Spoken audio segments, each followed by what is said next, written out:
வணக்கம், இது உங்கள் தேவகி சமையலறை. இந்த வீடியோவில் மணக்க வீட்டிலையே ரசப்பொடி எப்படி செய்கிறதுன்னு பார்க்கலாம். ஃபஸ்ட்டு பேனை ஹீட் பண்ணிவிட்டு அரை கப் வரமல்லியை சேர்த்து மீடியம் ஃப்ளேமில் கைவிடாமல் வறுத்துக்கலாம். நேரம் ஆக ஆக வரமல்லி லேசாக பொரிய ஆரம்பிக்கும். அடுத்ததாக லேசாக கலர் சேஞ்ச் ஆகி வாசம் வர வரைக்கும் வறுக்கணும். கையில் தொட்டு பார்த்தா நல்லா சூடு தெரியணும்.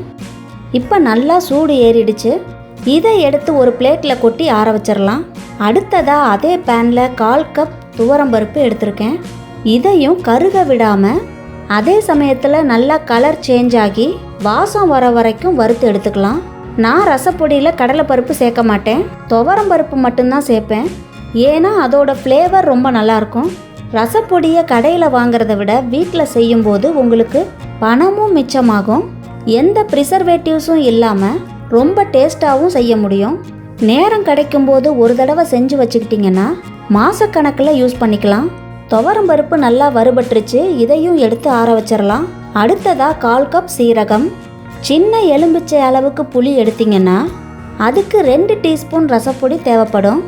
ரசம் வைக்கும்போது நீங்கள் ரசப்பொடி சேர்த்தாலும் எப்பவும் போல் மிளகு, சீரகம், பூண்டு, காஞ்ச மிளகா இது எல்லாத்தையுமே இடிச்சிட்டு சேர்க்கணும்.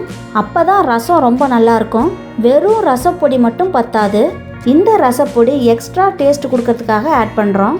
இப்போ சீரகம் பொரிஞ்சதும் எடுத்து ஆற வச்சிடலாம். அடுத்ததாக 2 டீஸ்பூன் மிளகு, 20 காஞ்ச மிளகாய். நீங்கள் யூஸ் பண்ணுற மிளகாயோட காரத்தை பொறுத்து மிளகாயோட அளவு மாறுபடும்.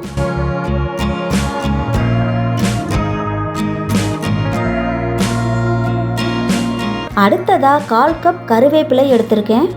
அதை ஒரு தடவை நல்லா அலசிட்டு பேனில் சேர்த்து ஈரமே இல்லாமல் மொறுன்னு வறுத்து எடுத்துக்கலாம்.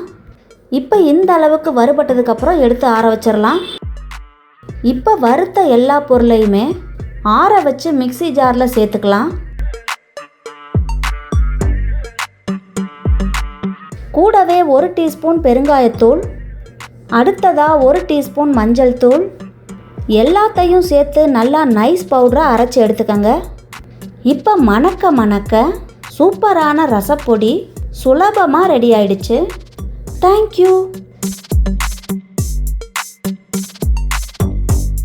இந்த வீடியோ உங்களுக்கு பிடிச்சிருந்தா லைக் பண்ணுங்கள், ஷேர் பண்ணுங்கள், கமெண்ட் பண்ணுங்கள், சப்ஸ்கிரைப் பண்ணுங்கள்.